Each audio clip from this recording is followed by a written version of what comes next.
Anda pernah dengar nggak cerita di balik film fiksi ilmiah legendaris Alien? Waktu pertama kali ditawarin ke produser Hollywood, idenya cuma dijelasin pakai 3 kata. Jaws di luar angkasa. Oh iya ya, simple banget ya kedengarannya. Iya kan? Bukan ide yang benar-benar baru 100%, tapi adaptasi yang cerdas banget dari konsep horor Jaws yang udah sukses. Nah, ini jadi bikin mikir ya, sebenarnya seberapa sering sih ide-ide terobosan yang kita kagumi itu ya cuma kombinasi pintar atau mungkin evolusi dari sesuatu yang udah ada? Anda pernah kepikiran gitu nggak? Selamat datang kembali di pembahasan mendalam kita. Nah, kali ini nih kita bakal coba gali lebih dalam pertanyaan itu. Fokus kita di bab 2, judulnya Inovasi yang Mustahil, dari buku Evolutionary Ideas karya Sam Tatam. Betul. Sumber ini kayaknya menantang banget pandangan umum soal inovasi ya. Iya, betul. Kita mau kupas tuntas, kenapa sih kita kok kayaknya gampang banget terpikat sama ide inovasi yang terasa radikal, yang benar-benar baru gitu, dari nol. Dan kenapa, menurut buku ini paling nggak, pendekatan kayak gitu tuh mungkin malah kurang efektif, bahkan lebih berisiko ya. Nah, itu dia. Kita bakal pakai bab 2 buku Evolutionary Ideas ini sebagai panduan utama kita lah buat menjelajahi ini semua. Oke, jadi misi kita apa nih kali ini? Misi kita kali ini, kita coba bongkar daya tarik ide-ide besar dan baru itu. Di buku ini disebutnya pola pikir kreasionis, ya, creationist mindset. Creationist mindset. Kita lihat potensi jebakannya apa aja, dan yang paling penting, kita mulai lihat alternatifnya. Alternatif yang seringkali lebih efisien, inovasi lewat adaptasi, lewat evolusi ide yang udah ada. Oke. Jadi, kami mau bantu Anda lihat inovasi ini dari sudut pandang yang, ya mungkin sedikit beda lah. Lebih pragmatis mungkin ya. Dan ini kayaknya relevan banget ya buat banyak dari kita. Mungkin Anda nih dalam kerjaan sehari-hari, atau mungkin proyek pribadi sering banget kan ngerasa ada tekanan. Ya, tekanan. Entah dari diri sendiri atau dari luar, buat selalu hasilin sesuatu yang bener-bener baru. Yang kayaknya belum pernah ada gitu sebelumnya. Nah, mari kita telusuri bareng-bareng, kenapa sih kita cenderung mikir kayak gitu, dan apa kata bab 2 buku ini? Oke, siap. Oke, kita mulai dari lapisan pertama ya. Kenapa kita kok kayaknya suka banget gitu sama ide-ide baru yang revolusioner? Bab 2 ini nunjukin beberapa faktor nih. Salah satunya katanya sih dorongan psikologis dasar buat dapat status.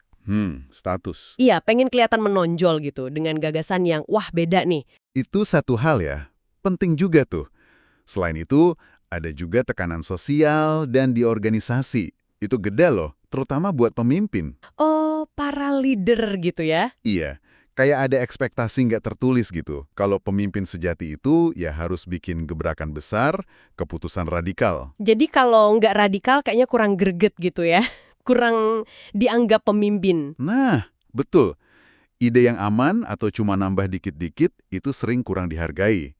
Padahal mungkin ya itu yang lebih masuk akal sebenarnya. Jadi ada semacam bias ya ke arah yang besar, yang dramatis gitu dalam menilai pemimpin dan inovasi. Tepat. Ditambah lagi nih, bab 2 juga nyorot soal optimisme berlebih. Sering banget kan kalau ada proyek baru yang radikal, kita yakin banget, wah kali ini pasti beda, pasti berhasil. Padahal sejarahnya mungkin nggak gitu ya. Padahal data historis nunjukin tingkat gagalnya inovasi yang benar-benar baru tuh tinggi banget. Buku ini juga gali lebih dalam lagi soal obsesi kita sama niat, intention. Niat? Maksudnya gimana tuh? Ya, kita tuh secara alami lebih tertarik sama cerita tentang sesuatu yang dirancang dengan sengaja sama seorang jenius gitu. Dibanding cerita proses evolusi yang mungkin kelihatannya acak, berantakan, isinya coba-coba gagal melulu. Bias naratif tadi ya. Kita suka cerita pahlawan tunggal, visioner yang nyiptain sesuatu dari nol gitu. Rasanya lebih keren aja gitu ya ceritanya. Ya, lebih memuaskan.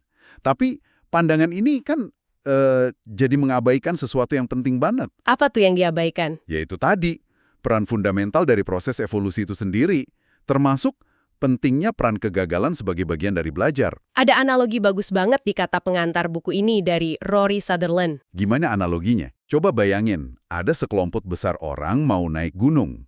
Gunungnya belum pernah dipetain. Banyak yang coba rute beda-beda. Kebanyakan gagal. Ada yang nyasar, ada yang ketemu jalan buntu, ada yang nyerah. Oke. Nah, akhirnya setelah banyak percobaan, ada satu orang yang berhasil nyampe puncak. Dan langsung deh orang itu dianggap jenius gitu ya. Rutenya dianggap paling logis, paling cerdas, seolah udah jelas dari awal. Persis, kita cenderung lupa sama semua yang gagal tadi. Jalan buntu, eksplorasi yang nggak berhasil. Padahal bisa jadi kegagalan-kegagalan itu secara nggak langsung malah bantu si pemenang nemuin jalurnya. Jadi sejarahnya ditulis ulang gitu ya. Ya, sejarah ditulis ulang seolah-olah sukses itu ya hasil desain cerdas tunggal. Bukan hasil eksplorasi, seleksi, adaptasi yang mungkin jauh lebih ribet dan banyak gagalnya. Proses evolusi yang sebenarnya, dengan semua pemborosan eksplorasinya, itu jarang banget dapat kredit yang layak dalam cerita sukses. Ini jadi ingat kutipan dari Sir John Harington yang juga ada di kata pengantar buku itu ya. Pengkhianatan nggak pernah berhasil. Kenapa? Soalnya kalau berhasil, nggak ada yang berani nyebut itu pengkhianatan. Nah, itu dia. Namanya bisa berubah jadi revolusi atau perang kemerdekaan. Hasil akhir yang sukses itu sering nutupin atau bahkan ngubah cara kita lihat prosesnya. Oke, paham. Dan itulah inti jebakan pola pikir kreasionis yang jadi fokus bab 2 ini. Kita terlalu fokus sama hasil akhir yang keren, tapi kita abai sama proses evolusinya. Proses adaptasi, belajar dari gagal, minjem ide dari tempat lain. Padahal itu seringkali kunci sukses jangka panjangnya. Jadi kita terlalu terobsesi nyari ciptaan baru yang radikal gitu ya. Betul. Padahal seringkali adaptasi cerdas dari yang udah ada itu jalan yang lebih bisa diandelin, lebih efisien. Oke, nah fokus berlebih ke ide besar dan kebaruan radikal ini ternyata nggak cuma soal efisiensi atau ngebaikan proses ya. Ada jebakan psikologis lain nih yang dibahas juga di bab 2. Namanya bias proporsionalitas. Ah iya, proportionality bias. Ada ilustrasi simpel tapi kena banget di buku ini. Soal anak perempuan nyiram tanaman, tanaman kecil disiram air dikit, tanaman besar disiram air banyak. Iya. Secara naluri, kan kita ngerasa respons atau solusi itu harus sebanding lah sama skala masalahnya. Masalah gede, ya solusinya harus gede juga dong. Dan bias yang kelihatannya masuk akal ini, ternyata konsekuensinya nyata dan sering nyesatin kita loh. Bab 2 kasih contoh-contoh menarik dari sejarah. Contohnya apa tuh? Misalnya nih, di pengobatan kuno. Dulu ada praktik pakai mata kelelawar buat obatin gangguan penglihatan. Atau paru-paru rubah buat obatin asma. Wah, kok gitu? Ya, di baliknya itu ada keyakinan implisit kalau obatnya harus mirip atau sebanding secara simbolis sama penyakitnya. Aneh juga ya. Ada contoh lain yang lebih modern nggak? Ada.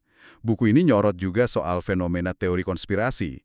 Ini relevan banget kan sama zaman sekarang? Iya bener. Gimana hubungannya? Sebagian orang tuh susah nerima kalau penyebab yang relatif kecil misalnya ya, cuma satu orang penembak gitu. Bisa ngakibatin dampak yang besar banget kayak kematian presiden atau tokoh penting. Oh, jadi secara psikologis rasanya nggak seimbang gitu ya? Iya, kita cenderung nyari penjelasan yang rasanya sebanding gedenya. Yang ngelibatin konspirasi besar lah, kekuatan tersembunyi lah. Oke, masuk akal sih kenapa orang mikir gitu. Hal yang mirip juga terjadi pas kita hadepin fenomena kayak epidemi. Buku ini nyebutin, dulu tuh susah banget orang percaya kalau makhluk sekecil nyamuk bisa jadi penyebab penyakit semasif demam kuning. Rasanya nggak proporsional gitu ya.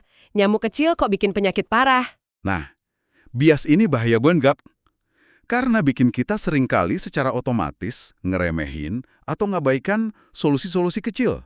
Solusi simple, yang nggak seksi, padahal mungkin justru dampaknya luar biasa besar buat ngatasin masalah yang kelihatan rumit dan gede. Pernah nggak Anda, secara nggak sadar ya, kejebak mikir kayak gini? Ngerasa kalau solusi buat tantangan gede itu harus selalu wah atau rumit gitu. Wah, iya juga ya. Bisa jadi sering tuh kita jadi nggak lihat jawaban yang mungkin udah ada di depan mata. Betul. Nah, ini jadi balik lagi ke contoh awal kita tadi, JAWS di luar angkasa. Itu kan bukan solusi besar dalam arti bikin genre baru dari nol, tapi adaptasi cerdas yang efektif banget. Tepat. Dan bab 2 ini secara eksplisit ngebandingin pendekatan adaptif kayak gitu sama sifat inovasi revolusioner murni, yang katanya cenderung mahal, makan waktu, dan yang penting, risikonya tinggi banget. Iya, risikonya tinggi. Sumber kita bahkan nyebutin statistik yang lumayan bikin kaget soal risiko ini. Ya, statistik yang dikutip itu memang ngasih perspektif penting. Disebutin kalau sekitar 95% produk konsumen baru itu gagal di pasaran. 95% loh. Wah, banyak banget ya. Dan mirip juga, sekitar 3 dari 4 startup yang dapat pendanaan Ventura itu gagal juga. Gagal sampai target awal mereka, atau bahkan dia bangkrut. Wow. Angka-angka ini bukan buat bikin kita pesimis soal inovasi ya, tapi buat nunjukin kalau taruhan buat ngejar sesuatu yang bener-bener baru dari nol itu, ya tinggi banget. Jadi ini memperkuat argumen buat mikirin alternatif lain gitu ya? Persis, dan alternatif itulah inti gagasan evolutionary ideas yang dijelasin di buku ini. Nah, gimana persisnya pendekatan evolusioner ini bekerja kalau konteksnya ide dan inovasi? Inti argumennya, ini kayak yang ditekankan sama kutipan dari Matt Ridley di buku ini, evolusi itu bukan fenomena biologis doang. Oh, jadi bukan cuma soal makhluk hidup gitu? Bukan cuma itu. Proses evolusi variasi, seleksi, adaptasi, itu juga secara konstan ngebentuk budaya kita, teknologi, ide-ide termasuk praktik inovasi di sekitar kita. Seringkali kita nggak sadar sepenuhnya. Oke. Nah, pendekatan evolusioner dalam inovasi itu artinya kita secara sadar manfaatin proses ini. Dan seringkali dimulainya dari hal-hal yang kelihatan kecil atau simpel aja. Di buku ini ada kutipan dari Profesor B.J. Fogg dari Stanford ya, yang bilang yang kecil itu hebat atau tiny is mighty. Ya, B.J. Fogg. Ini kayaknya nantang langsung asumsi kalau dampak besar cuma bisa datang dari intervensi besar ya. Betul banget. Pernyataan Fogg itu ngerangkum semangat pendekatan evolusioner. Perubahan kecil, adaptasi cerdas, atau modifikasi dikit ke sesuatu yang udah ada, itu bisa ngasilin dampak yang luar biasa gede. Jadi nggak harus selalu cari solusi radikal yang ngubah semua dari awal. Nggak harus. Fokusnya jadi geser secara fundamental. Bukan lagi melulu soal melakukan hal yang benar-benar berbeda, tapi lebih ke arah nemuin hal yang tepat untuk dilakuin secara berbeda. Maksudnya gimana tuh nemuin hal yang tepat untuk dilakuin secara berbeda? Ya, kita identifikasi dulu elemen atau prinsip apa sih yang udah terbukti berhasil di suatu tempat, terus kita adaptasi secara kreatif buat konteks atau masalah baru yang kita hadapin. Jadi ini bukan sekedar niru plek-ketiplek ya, tapi ada proses adaptasi kreatifnya. Betul, kreativitasnya justru di situ. Di kemampuan melihat potensi solusi yang udah ada, terus nerjemahin ke domain baru.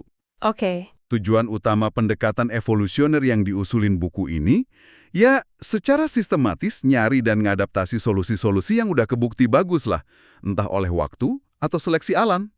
Pertanyaan awal kita jadi beda. Bukan lagi gimana bikin solusi baru gitu. Iya, bukan langsung ke situ, tapi kita mulai dengan pertanyaan yang beda, mungkin lebih kuat. Gimana ya masalah yang mirip kayak gini atau elemen dari masalah ini pernah dipecahin sebelumnya di tempat lain? Dan tempat lain tuh bisa macam-macam banget ya. Luas banget. Jawabannya bisa jadi ada di alam, nanti buku ini bahas lebih lanjut, di konsep biomimikri, bisa juga di industri yang beda sama sekali, bisa dalam prinsip teknis yang udah ditemuin itu metode TRIS, Wah, banyak sumbernya ya. atau bahkan bisa tersembunyi di pola perilaku manusia yang udah terbentuk lewat evolusi psikologis kita ribuan tahun. Pendekatan ini kayak ngebuka mata kita ke perpustakaan solusi raksasa yang sering kita abaikan gara-gara terlalu sibuk nyari yang baru. Manfaatnya apa aja nih selain mungkin ngurangin resiko gagal tadi? Manfaatnya signifikan. Secara umum ya, pendekatan adaptif ini ngejanjiin proses inovasi yang lebih efisien, kan nggak mulai dari nol ya, terus lebih hemat biaya, dan tentu aja risikonya lebih rendah. Dan karena seringkali akarnya dari solusi yang udah terbukti jalan di organisme hidup atau konteks sosial manusia, hasilnya cenderung lebih intuitif, lebih gampang diterima orang, dan lebih fokus kebutuhan manusia yang sebenarnya. Penting juga nih, kita sampaikan ke Anda, pendengar, ini disinggung juga di akhir bab 2 dan di prolog buku ini. Bab yang kita bahas ini, inovasi yang mustahil, sebenarnya baru fondasi argumennya loh. Iya, ini baru dasarnya aja. Buku Evolutionary Ideas ini nggak berhenti di sini. Nanti dia bakal ngasih semacam alat atau kerangka kerja yang lebih spesifik buat secara aktif nemuin dan nerapin ide-ide evolutionary ini. Tepat. Setelah bangun argumen kenapa kita perlu pertimbangin pendekatan evolusioner di bab 2 ini, buku ini nanti bakal ngupas lebih dalam soal, pertama, biomimikri. Belajar dari alam ya itu? Iya, seni dan ilmu belajar dari strategi dan desain cerdas alam yang udah disempurnain jutaan tahun. Kedua, ada metode TRIS. TRIS itu apa lagi? Itu teori penyelesaian masalah inventif. Pendekatan sistematis buat belajar dari prinsip-prinsip solusi teknis yang udah ditemulin dan berhasil diterapin di macam-macam industri dan teknologi. Oke, biomimikri, TRIS. Dan ketiga, psikologi evolusioner. Ini bantu kita paham dan manfaatin pola-pola perilaku, motivasi, dan cara mikir manusia yang udah terbentuk secara mendalam lewat sejarah evolusi kita. Jadi, bab 2 ini dengan judulnya yang agak provokatif ya, inovasi yang mustahil, benar-benar fungsinya buat nyiapin panggung aja gitu ya. Iya, ngasih landasan berpikirnya. Pesan intinya tuh kayak ajakan kuat buat kita secara sadar nanyain lagi dorongan otomatis kita buat ngejar hal baru yang revolusioner cuma demi barunya aja. Betul, kita diajak berhenti bentar, terus nanya, ini beneran pendekatan terbaik? Atau cuma yang paling seru aja ceritanya? Dengan berani nanya gitu, kita jadi buka pintu ke cara inovasi yang beda ya. Beda. Sebuah cara yang mungkin nggak selalu terasa heroik atau heboh nyiptain dari nol. Tapi potensinya bisa jadi jauh lebih cerdas, lebih berkelanjutan, dan lebih efektif buat jangka panjang. Jadi kayak berdiri di atas bahu solusi-solusi yang udah ada gitu ya. Persis. Solusi dari alam, teknologi, maupun sifat dasar manusia yang udah teruji oleh waktu dan seleksi. Oke. Keren banget nih pembahasannya. Coba kita rangkum dikit ya beberapa poin kunci yang paling penting dari bab 2 buku Evolutionary Ideas ini. Pertama, ada daya tarik psikologis dan sosial yang kuat banget ke inovasi radikal. Obsesi kebaruan ya? Ya, obsesi kita sama yang baru ini seringkali didorong sama keinginan status, tekanan kepemimpin, bias kita sama cerita heroik, bukan semata-mata karena ide barunya emang lebih unggul. Betul. Kedua, kita mesti hati-hati banget sama bias proporsionalitas. Jebakan mental tadi ya. Kecil, simple, atau adaptif yang mungkin malah jauh lebih efektif dan efisien. Intuisi kita bisa salah di sini. Dan yang ketiga, ini mungkin yang paling bikin kita melek ya, adalah potensi besar yang sering kelewat dari ngadaptasi solusi yang udah ada di sekitar kita. Iya, potensi yang sering terabaikan. Dengan aktif nyari inspirasi dari alam, biomimikri, dari solusi teknis lintas industri, TRIZ, atau dari pemahaman mendalam soal perilaku manusia, psikologi evolusioner, kita bisa nemuin jalan ke inovasi yang lebih cerdas, lebih cepat, dan risikonya lebih kecil. Nah, kenapa sih semua ini penting buat Anda pahami dan renungkan? Ya, karena dengan paham jebakan pola pikir kreasionis dan potensi pendekatan evolusioner ini, Anda bisa hemat banyak waktu, energi, dan sumber daya. Yang mana itu berharga banget kan? Banget. Ini bisa bantu Anda ngurangin risiko kena gagal yang tinggi banget tadi, yang sering nemenin upaya inovasi radikal dari nol. Dan mungkin yang lebih penting lagi ya, kesadaran ini bisa ngarahin Anda ke solusi-solusi yang nggak cuma lebih efektif, tapi juga lebih cerdas, lebih kena gitu sama kebutuhan nyata. Iya, lebih pas. Baik itu di kerjaan profesional Anda atau pas ngadepin tantangan di kehidupan pribadi. Jadi nggak gampang silau sama hal besar berikutnya yang heboh tapi belum tentu teruji atau cocok buat kita ya. Persis. Anda jadi lebih kritis lah. Perlu ditekankan juga ya, ini bukan berarti ide baru yang radikal itu nggak pernah penting atau nggak boleh dikejar sama sekali. Tentu ada tempatnya. Tentu. Benar butuh revolusi? Dan kapan evolusi yang cerdas dan adaptif itu jawaban yang lebih pas dan berkelanjutan? Jadi punya dua alat ini di kotak perkakas berpikir kita itu kuncinya ya? Nah, itu dia. Kuncinya di situ. Oke, sebagai penutup nih, kami mau ninggalin Anda dengan satu pemikiran buat dibawa pulang. Mungkin bisa direnungin lebih lanjut. Coba deh identifikasi satu tantangan spesifik yang lagi Anda hadapin sekarang. Apapun itu ya. Bisa masalah di kantor, proyek pribadi yang mandek, atau bahkan kebiasaan yang pengen Anda ubah. Nah, sebelum Anda langsung loncat nyari solusi yang benar-benar baru, yang belum pernah dicoba, coba berhenti dulu sebentar. Jeda dulu. Tanya ke diri sendiri, mungkin nggak sih inti jawaban yang Anda cari itu sebenarnya udah ada di luar sana? Udah ada, tinggal dicari. Mungkin sembunyi di strategi bertahan hidup semut, atau di mekanisme pendingin gundukan rayap, di prinsip desain jembatan abad ke-19, di cara platform medsos bikin orang ketagihan, atau bahkan di pola dasar gimana manusia merespon kelangkaan atau ngebangun kepercayaan. Kemungkinannya luas banget. Jawabannya mungkin cuma nunggu buat Anda lihat dengan mata baru, dipinjam, terus diadaptasi secara kreatif buat kebutuhan unik Anda saat ini. Jadi, apa nih yang bisa Anda pinjam dan evolusikan hari ini?